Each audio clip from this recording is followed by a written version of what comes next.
Hello viewers, आज की इस लेटेस्ट वीडियो में हम बात करने वाले हैं क्लास 10th साइंस के चैप्टर प्रकाश, परावर्तन तथा अपवर्तन के बारे में। तो चलिए स्टार्ट करते हैं।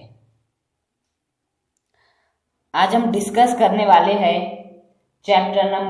चैप्टर प्रकाश, अपवर्तन तथा परावर्तन। तो चलिए स्टार्ट करते हैं। सर्वप्रथम तो हम यह जानने का प्रयास करेंगे कि वास्तव में प्रकाश होता क्या है, वो जानने का प्रयास करेंगे। प्रकाश क्या है? प्रकाश वह है जिसके कारण आप किसी भी वस्तु को देख सकते हैं। यह आपके दिमाग में मोटी मोटी बात रहती है प्रकाश के बारे में, किंतु प्रकाश की विज्ञान के आधार पर परिभाषा क्या है, अब मैं आपको वो बताने जा रहा हूं। देखिए, प्रकाश एक वैद्युत चुंबकीय तरंग है। कैसी तरंग है? वैद्युत चुंबकीय तरंग है। प्रकाश एक वैद्युत चुंबकीय तरंग है। ओके, अब मैं आपको समझाने का प्रयास करता हूं कि वैद्युत चुंबकीय तरंगें क्या होती है। जब भी आप मान लो आपके जो हाथ रहते हैं, पैर रहते हैं, उसकी हड्डियां टूटती है, तब आप डॉक्टर के पास जाते हैं। तो आपका क्या निकालता है? वो एक्सरे निकालता है। क्या निकालता है? वो आपका एक्सरे निकालता है, जिससे कि आपको जो टूटी हुई हड्डी है वो अच्छे तौर पे दिखने लगती। तो ये जो एक्सरे है ना, वो भी क्या है? वैद्युत चुंबकीय तरंग है। रे का अर्थ क्या होता है? किरण, अर्थात जो एक्स किरण है वो भी कैसी? वैद्युत चुंबकीय तरंग है, जिसका डॉक्टर उपयोग करते हैं। बिल्कुल। आप और एक चीज जानते हैं कि आप ओवन में किसी भी चीज को गर्म करते हैं, तो जो ओवन में जिस किरण का उपयोग होता है उस किरण का नाम है माइक्रोवेव। क्या नाम है उसका?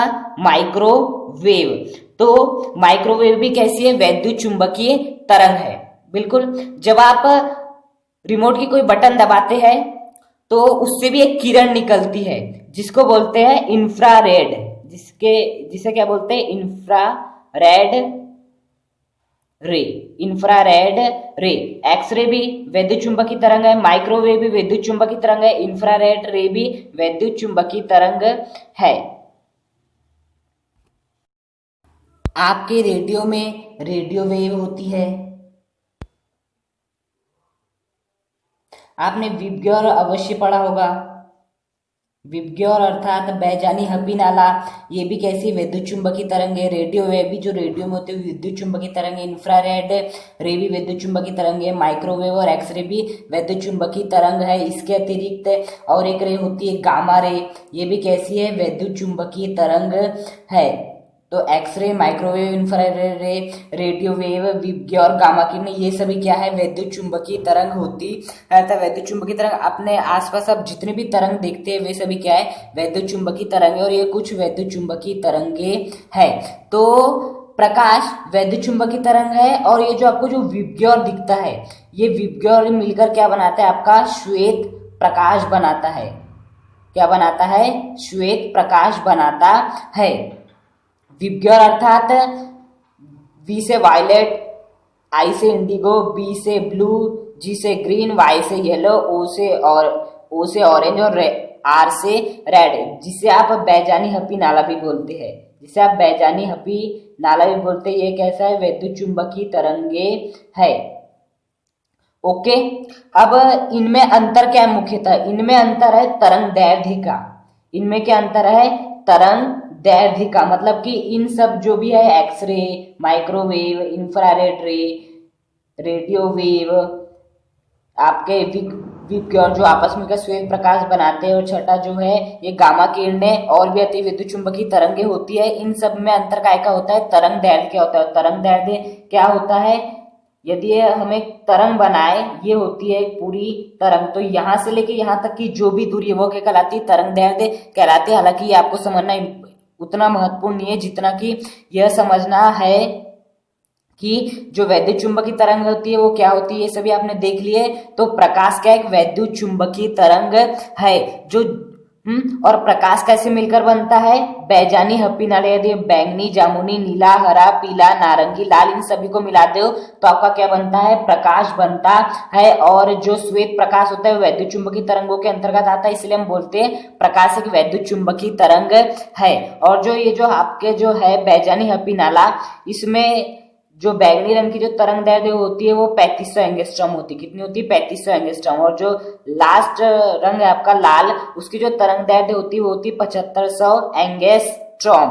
अर्थात जो आपकी जो प्रकाश है उसकी जो तरंग दैर्ध्य कहां से कहां तक होती है, 3500 एंगस्ट्रॉम से 7500 एंगस्ट्रॉम तक। अर्थात आपको समझ में प्रकाश क्या है, प्रकाश एक वैद्युत चुंबकीय तरंग है जिसकी तरंग दैर्ध्य कहां से कहां तक होती है, 3500 एंगस्ट्रॉम से 7500 एंगस्ट्रॉम तक होती है। और ये है सभी वैद्युत चुंबकीय तरंगे। अब हम बात कर लेते हैं इस प्रकाश के गुणधर्मों के बारे में। किसके बारे में, प्रकाश के गुणों के बारे में या प्रकाश के गुणधर्म के बारे में। पहली बात, प्रकाश सीधी रेखा में गमन करता है। कैसी रेखा में गमन करता है, सीधी रेखा में गमन करता है। कैसी रेखा में गमन करता है, सीधी रेखा में गमन करता है। इसके लिए बहुत फेमस एक्सपेरिमेंट भी, वो भी मैं आपको बताता हूं। यदि आप ऐसे कार्ड रखें,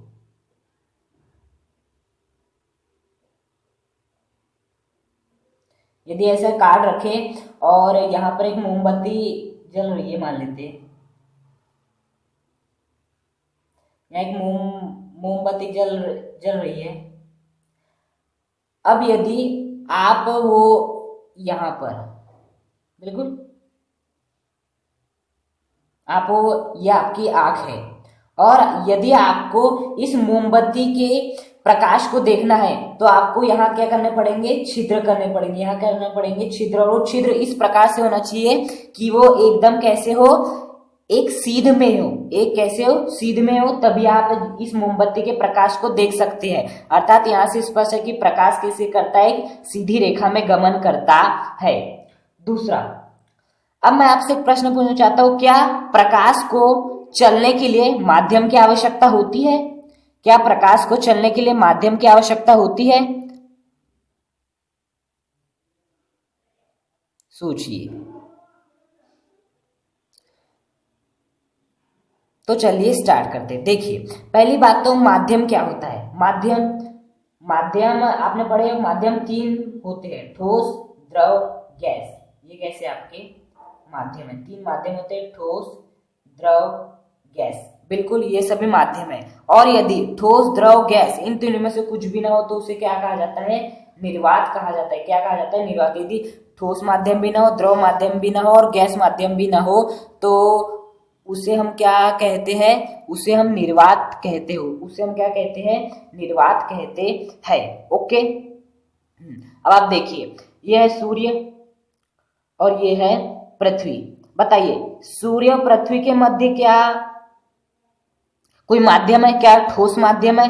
कोई क्या द्रव माध्यम है या कोई गैसीय माध्यम है?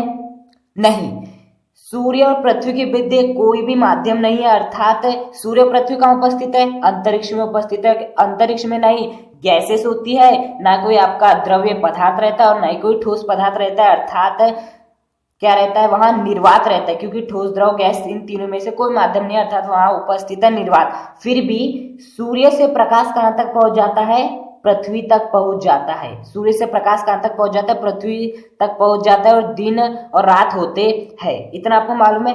तो बताइए, क्या सूर्य से पृथ्वी तक आने में प्रयास को किसी, जो आपका प्रकाश था उसको किसी माध्यम की आवश्यकता हुई? नहीं हुई। अर्थात प्रकाश को चलने के लिए माध्यम की आवश्यकता नहीं होती है। अर्थात प्रकाश के चलने नहीं, संचरण हेतु माध्यम की आवश्यकता नहीं होती। माध्यम की आवश्यकता नहीं होती।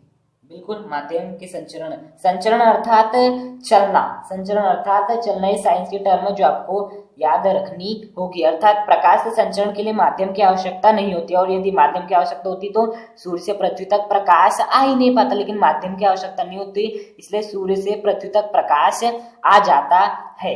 बिल्कुल, अर्थात प्रकाश के संचरण के लिए माध्यम की आवश्यकता नहीं होती है, किंतु प्रकाश का जो वेग है वो माध्यम पर निर्भर करता है। प्रकाश का वेग माध्यम पर निर्भर करता है, माध्यम पर निर्भर करता है। अर्थात मैं ये कहना चाहता हूं कि प्रकाश से संचरण के माध्यम की आवश्यकता नहीं होती, लेकिन प्रकाश का वेग माध्यम पर निर्भर करता है। कैसे? आपका जो प्रकाश का जो वेग रहेगा वो ठोस में अलग होगा, द्रव में अलग होगा, गैस में अलग होगा, और यदि कोई माध्यम नहीं आता निर्वात में कैसा होगा आपका, अलग अलग होगा। अब यह बात आती है कि प्रकाश का वेग सर्वाधिक कहाँ होगा, तो प्रकाश का वेग सर्वाधिक, प्रकाश का वेग अधिकतम कहाँ होगा, इसका वेग अधिकतम निर्वात में होगा। कहाँ पे होगा? निर्वात में होगा। प्रकाश का जो सबसे जो अधिकतम वेग है वो कहाँ होता है? निर्वात में होता है। उससे कम वेग गैसेस में होता है, उससे कम वेग द्रव में होता है, और उससे सबसे कम वेग जो प्रकाश का होता है वो ठोस में होता है। अब मैं आपको बताता हूँ प्रकाश का वेग निर्वात में कितना होता है। प्रकाश का जो वेग होता है वो निर्वात में वो होता है 3×10⁸ मीटर प्रति सेकेंड, इतना होता है निर्वात में प्रकाश का वेग। अब मैं इसे थोड़ा आपको सरल करके बताता हूँ। मीटर प्रति सेकेंड, ओके, अर्थात 30 करोड़ मीटर प्रति सेकेंड। अब यदि इसे मैं किलोमीटर में कन्वर्ट करूं तो उसके लिए मुझे 1000 से भाग देना पड़ेगा।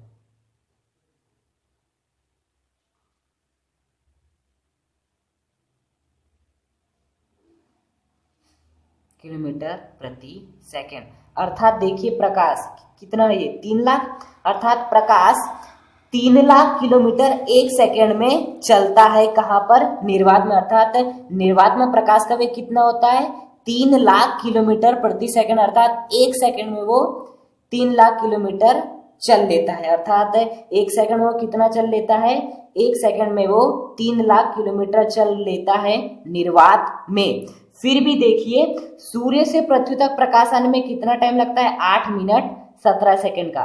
तो आप यहां से सोच सकते कि पृथ्वी की दूरी सूर्य से कितनी अधिकतम है। प्रकाश का वेग 3 लाख किलोमीटर 1 सेकेंड में, सोचिए 3 लाख किलोमीटर, मतलब आप एक पलक झपकाओगे तो प्रकाश निर्वात में 3 लाख किलोमीटर चल चुका होगा। इतनी इसका वेग होने के बाद भी सूर्य का प्रकाश पृथ्वी तक पहुंचने में 8 मिनट 17 सेकेंड लगता है।